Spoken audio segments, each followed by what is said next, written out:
Chapter 45, verse 19, the fourth aliyah of Vatat. Very good. So now Joseph is telling his brothers to go up to Egypt, to go up to the land of Canaan. And he's sending them on the way. And he says, Vatat Suveita, you are commanded to say. By the way, that's a pretty intense way to speak to one's parents, to one's siblings, commanding them. How does that work with you guys when you speak to your son? It's Joseph. Yeah, Joseph, yeah. Yeah, well, he's now in charge. Zotasu, this is what you should do. Take from yourselves in the land of Egypt, agalot, wagons. You take wagons for your wives and your children and your father, and you should come.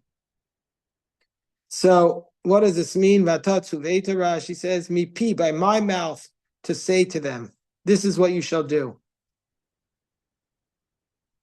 So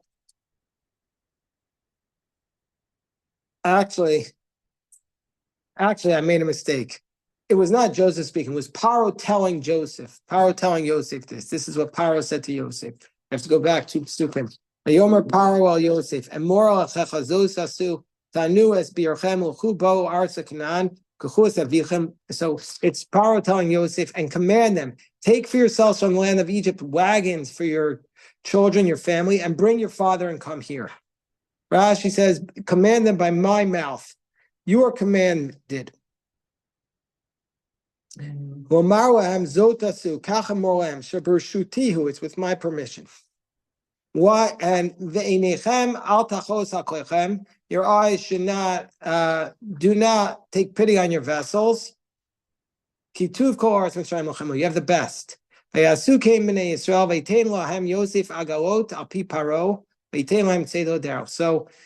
the Bnei Yisrael did this, and Joseph gave them wagons through Paro, and he gave them tzeido derech. He gave them food or provisions.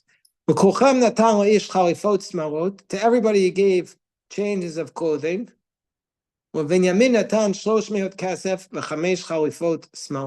Benjamin he gave more. He gave 300 pieces of silver and 5 changes of clothing. Rabbi? Yes.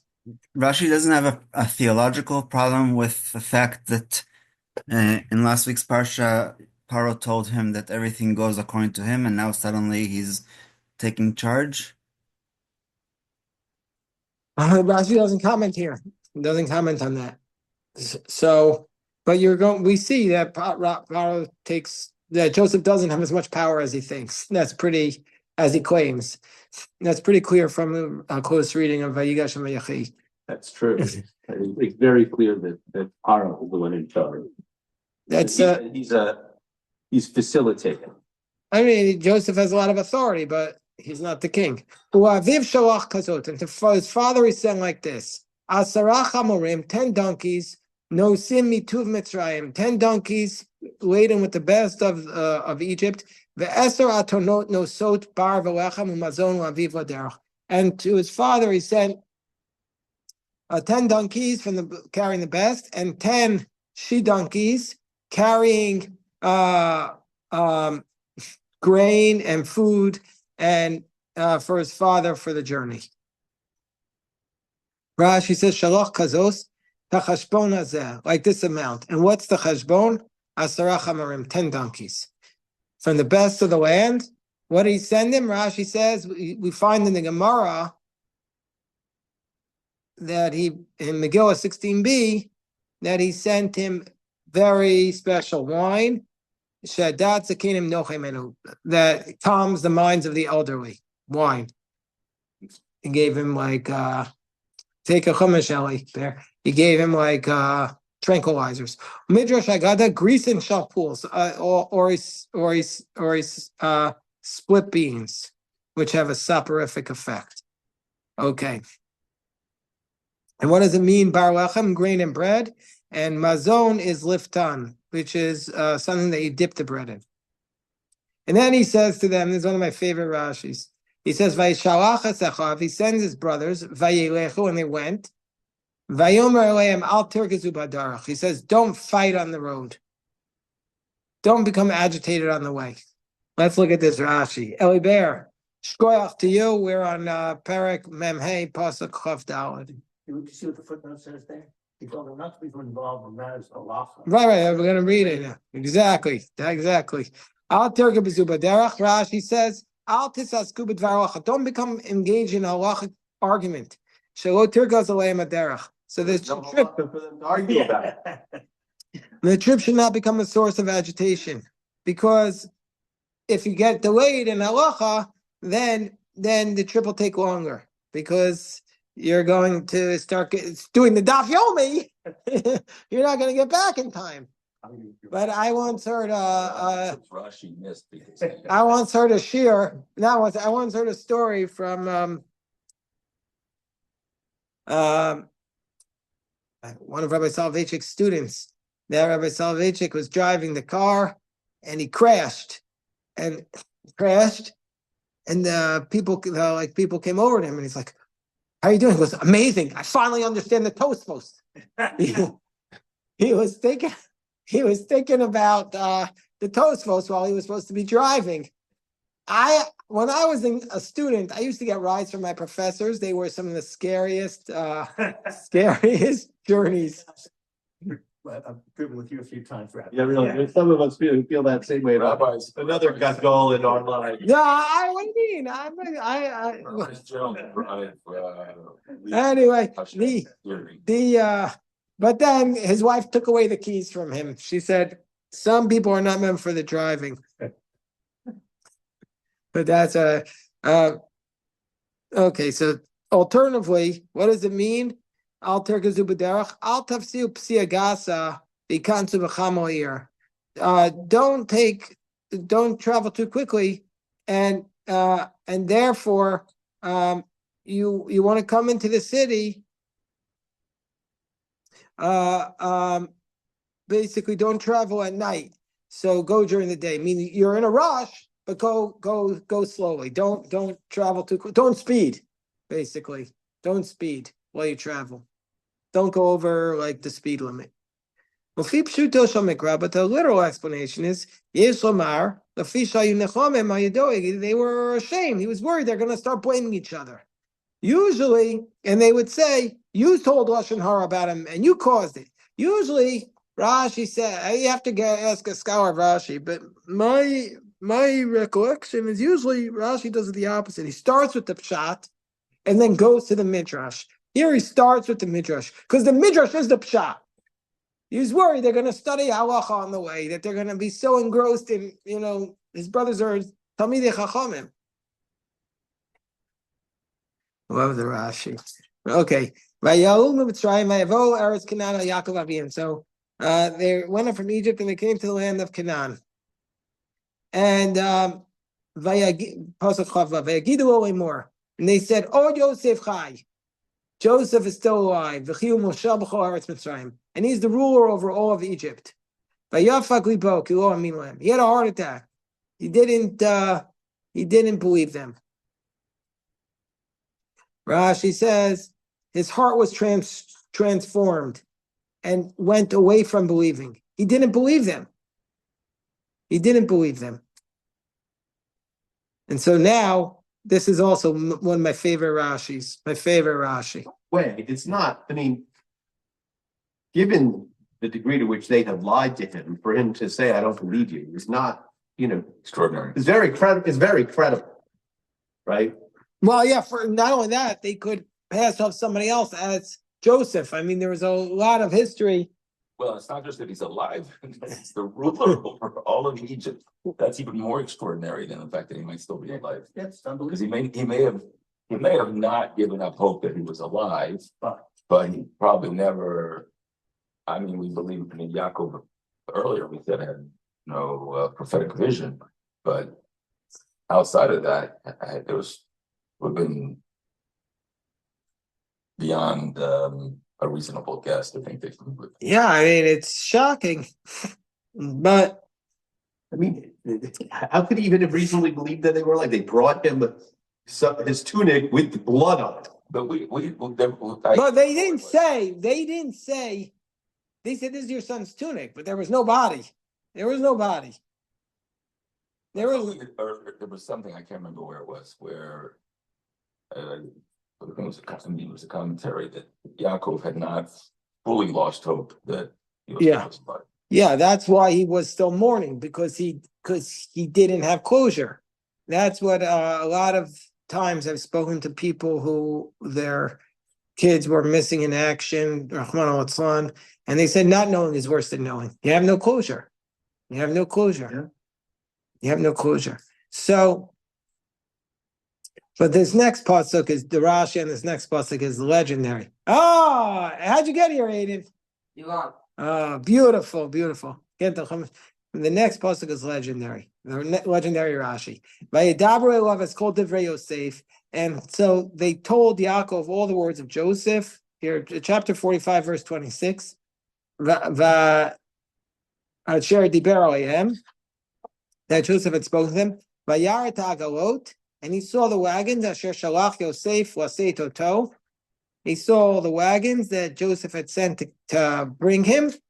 Vatachi ruach Yaakov avihem, and Joseph's spirit returned. So Jacob's spirit returned. So the question is, why did he believe all of a sudden? Why did he believe all of a sudden? Says the Rashi, what does it mean? It's called Divrei Yosef. Simon Masar lahem. Joseph gave his brothers a sign. You have the page, Aiden? I do not. What page is it on? Oh, What page is it on? Anybody have the page? you haven't. What? So 250. 251. He gave them a sign. What was the sign? Bamehaya osek. He said, I'm going to send my father a sign. What we were studying. Kishaparash Rimenu.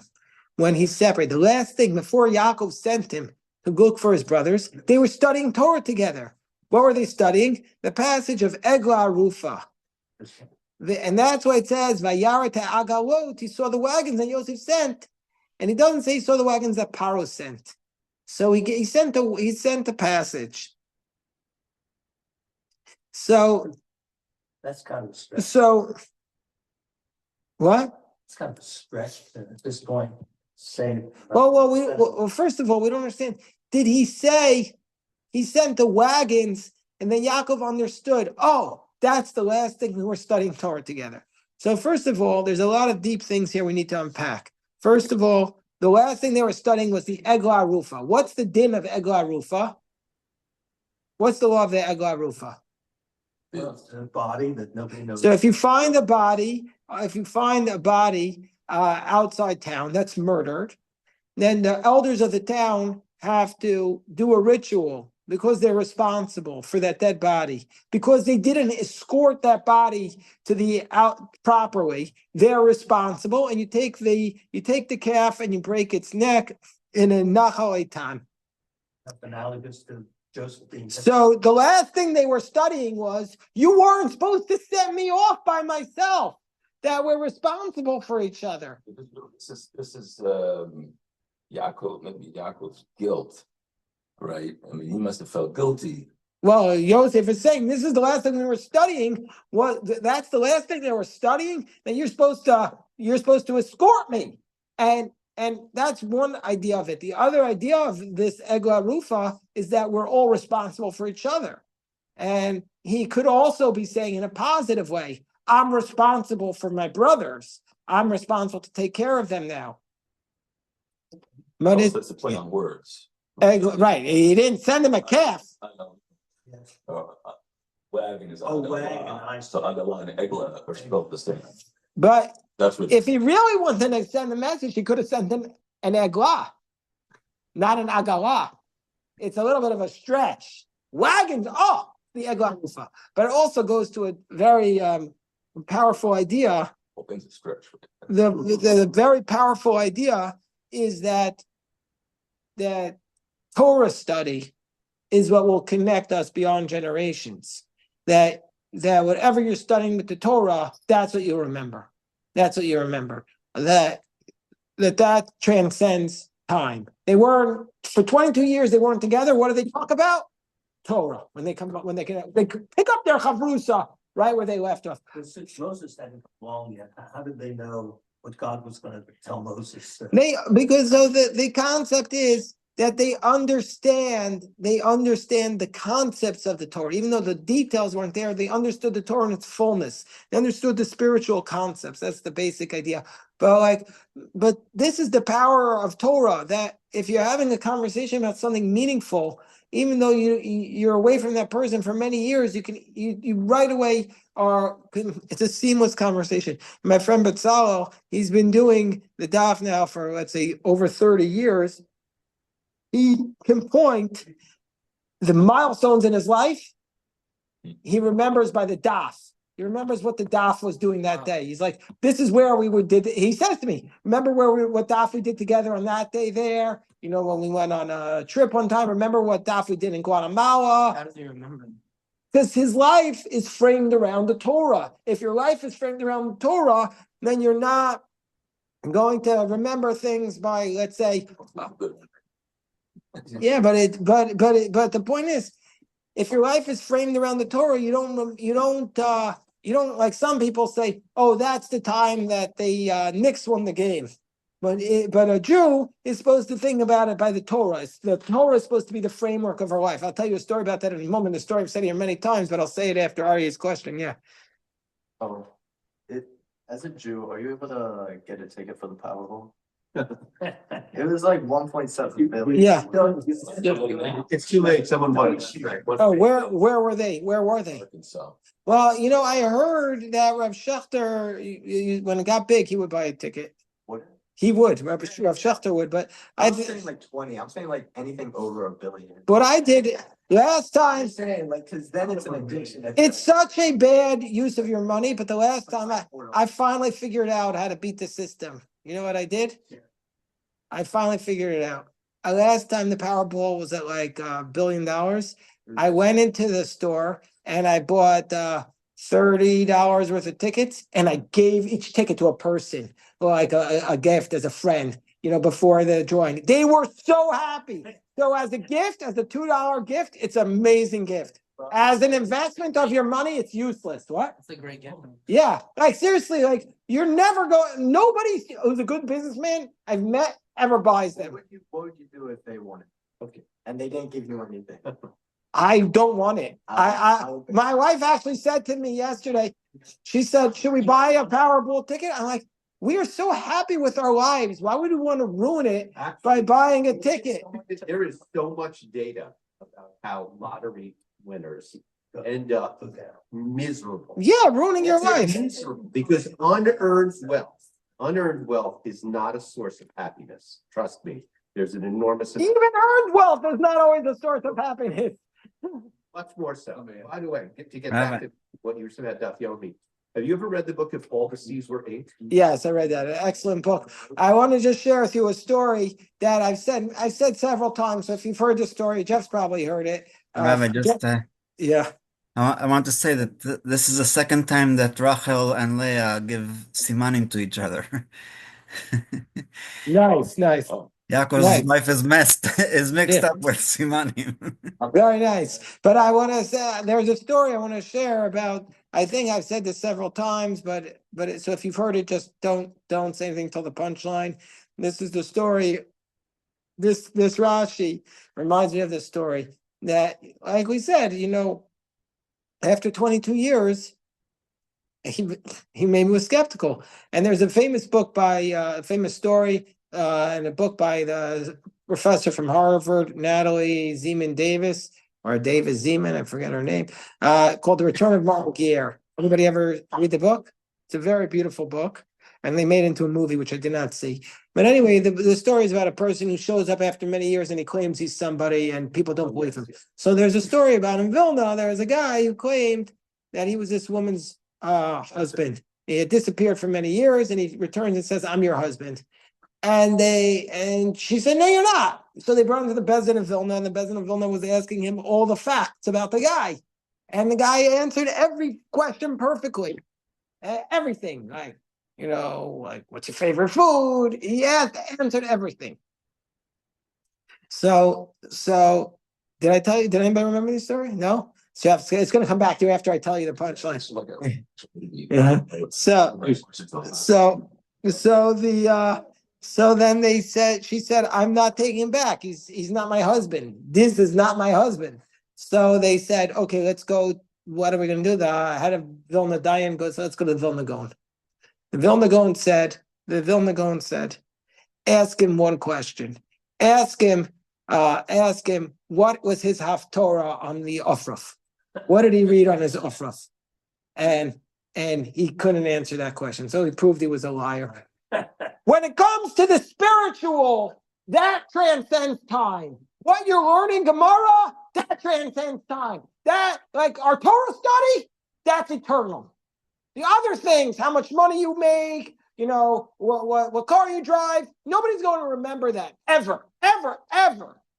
I mean, I went to so many funerals in my life. Nobody ever talks about what the guy's net worth was when he died. They talk about his spiritual qualities. I promise you, this is the truest statement you'll ever remember.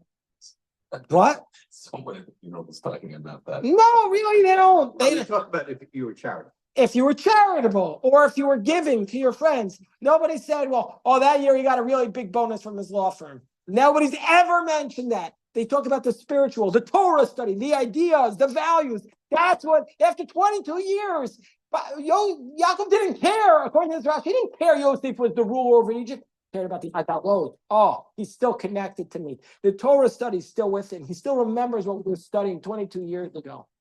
That's the idea. All right, we'll stop here. We could dive in Mincha now. Baruch Hashem.